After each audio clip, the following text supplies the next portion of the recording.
ஓம் சாந்தி sister. இன்னைக்கு ஒரு question இருக்குது. ம். முயற்சியில் விளையாட்டில் யாராவது தோற்று விடுகிறார்கள் என்றால் அவர்களுடைய குற்றமா என்ன? வெற்றி மற்றும் தோல்வி ஏற்படுகிறது, இதில் சண்டையின் விஷயம் கிடையாது. உங்களுக்கு அரசாட்சி இருந்தது, இது கூட இதற்கு முன்னால் உங்களுக்கு தெரியாமல் இருந்தது. இதனுடைய விளக்கத்தை சொல்லுங்கன்னு கேட்டிருக்காங்க. அதாவது இப்போ வெற்றி அப்படின்னு சொன்னா தோல்வி அப்படின்னு சொன்னா அதுல 2 அணி இருக்கும்னு நமக்கு புரியுது. சாதாரண விஷயம் இது. இப்போ 2 நாடுகளுக்கு இடையில் சண்டை, யுத்தம், 2 பிரிவினருக்கு ஒரு போட்டி. போட்டின்னாவே அங்க 2 எதிரெதிரான விஷயங்கள் தான் அங்க இருந்தாகணும். இப்போ அதிகாரம் இருக்கிறவங்க அதிகாரம் இல்லாதவர்களை ஜெயிக்க முடியும், பணம் இருக்கிறவங்க பணம் இல்லாதவர்களை ஜெயிக்க முடியும். இந்த மாதிரிலாம் இருக்கு இல்லையா? பலம் எந்த பக்கம் இருக்குமோ அதுக்கு வெற்றி கிடைக்கும்ன்றது பொதுவான விஷயம். இப்போ இந்த உலக நாடகமே பாபா சொல்றார், வெற்றியே வெற்றி, தோல்வியே தோல்வி அப்படின்னு முழு நாடகத்தை பற்றி பாபா வர்ணிப்பார். இங்க எதன் மேல் வெற்றி அப்படின்னும் போது இங்க 2 தரப்புல வரும்போது ஒரு பக்கம் நாம் இருக்கிறோம், இன்னொரு பக்கம் நாம அல்லாதது இருக்குது. நான் ஆத்மாவா இருக்கிறேன்னா இதே நாடகத்தில் நான் தேகமாகவும் என்னை கருதுகிறேன். நான் துவாபர யுகத்திலிருந்து என்னுடைய ஸ்வதர்மம்னு ஒன்று இருக்குன்னா இந்த நாடகத்தில் துவாபர யுகத்திலிருந்து பரதர்மம்ன்றது ஒன்று போகுது. நான் ஆத்ம உலகத்திலிருந்து பிரம்மாவின் பகல் காலத்துக்கு வரேன் அப்படின்னு சொன்னால் போக போக அந்த பகல் காலம் இரவு காலமாக மாறுது. இதெல்லாம் நாடகப்படி சரியாகத்தான் நடக்குது. ஒரு முழுமையாக ஒன்று சார்ஜ் பண்ணோம் அப்படின்னு சொன்னால் அது போக போக அதனுடைய தாக்கம் குறையத்தான் செய்யும், அது இறங்க தான் செய்யும் அதனுடைய பவர். இதில் சண்டைன்ற விஷயம் எதுவுமே கிடையாது. பகல் இரவாகிறதுக்கு ஏதாவது சண்டை நடக்குமா? ஒரு பேட்ரி ஃபுல் சார்ஜ் ஆனது டிஸ்சார்ஜ் ஆகுதுன்றதுக்கு ஏதாவது சண்டை இருக்க முடியுமா? ஆனால் டிஸ்சார்ஜ் ஆனது அந்த காரியம் செய்ய முடியாததாக மாறி போகுது. ஃபுல் சார்ஜாக இருக்கிறது காரியத்தை செய்யக்கூடியதாக இருக்குது. அந்த செய்யக்கூடியதை வெற்றின்னு சொல்லுவோம் அப்படின்னா செய்ய முடியாததை தோல்வின்னு சொல்லுவோம். என் சுயரூபத்தில் இருக்கிறேன்னா அது வெற்றி. என்னுடைய சுயரூபத்துக்கு எதிரான ரூபத்தில் இருக்கிறேன், அஞ்ஞான ரூபத்தில் இருக்கிறேன்னா அதுதான் ஆத்மா அடைந்த தோல்வின்னு சொல்லணும்.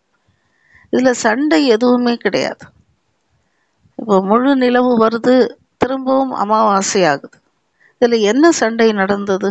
நிலவுக்கு யாரோட சண்டை நடந்தது அப்படி ஏதோ சொல்ல முடியுமான்னா இல்லை. அது இயற்கையான ஒரு சுழற்சி தான் நம்ம சொல்கிறோம்.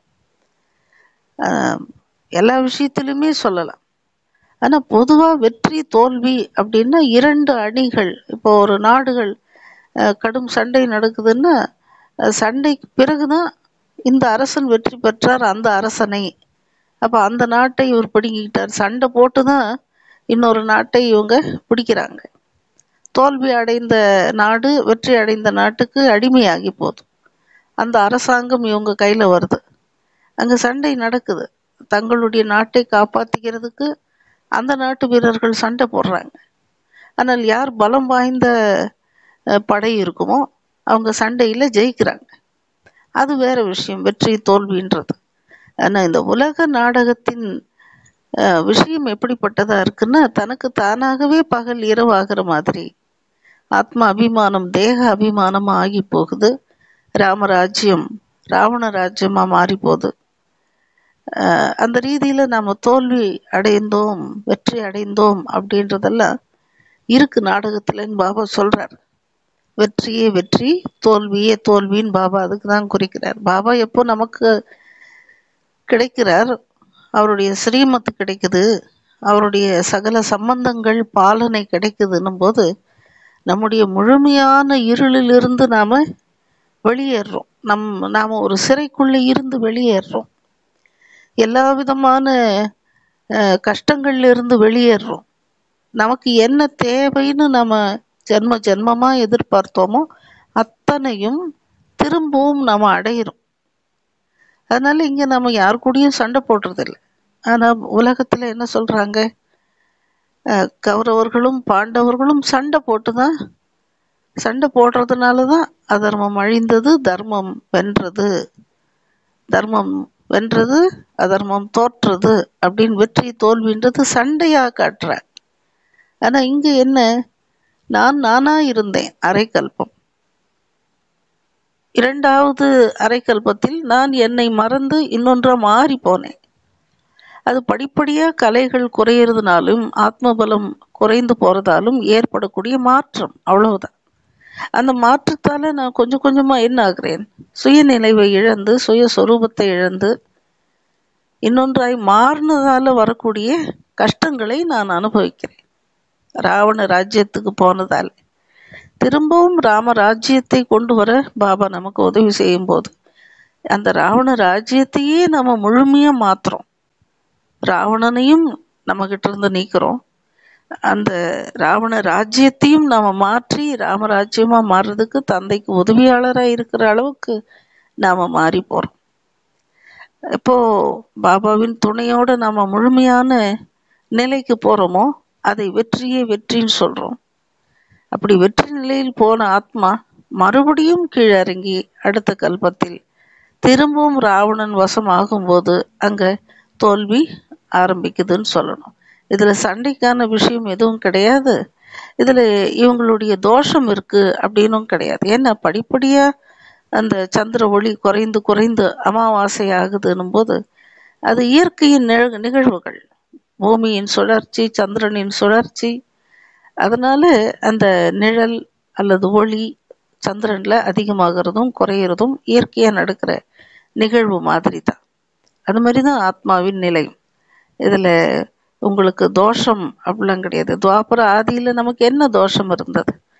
நம்ம தோஷத்தால மாறி போனோம்னு இல்லை, நம்ம மறந்துட்டோம், நம்மை நாம மறந்துட்டோம், ஆத்மான்றத மறந்துட்டோம்.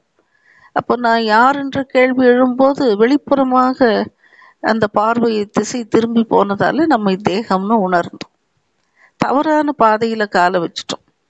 அதனாலதான் நம்ம இந்த ஊருக்கு வந்து சேர்ந்திருக்கிறோம். இதுல சண்டை, ராவணன் வந்து சண்டை போட்டா, ராவணனும் சண்டை போட்டார்கள், அல்லது கௌரவர்களும் பாண்டவர்களும் சண்டை போட்டார்கள், அல்லது இரு நாடுகள் சண்டை போட்டு ஒருத்தர் வெற்றி அடைந்தார், மற்றவர் தோற்று போனார், அந்த மாதிரி விஷயம் ஆத்மாக்களுக்கு இந்த நாடகத்துல இல்லைன்றார். இன்னைக்கு கூட நம்ம ராவணனை ஜெயிக்கிறோம்னா யார் மேலேயும் நம்ம வெளிப்புறமா சண்டையெல்லாம் போடுறது கிடையாது. இது ஆத்மாவின் ஜென்மங்களின் பாதையில போறதுனால ஏற்படக்கூடிய மாற்றங்கள் தான்னு பாபா சொல்றார். ஓம் சாந்தி.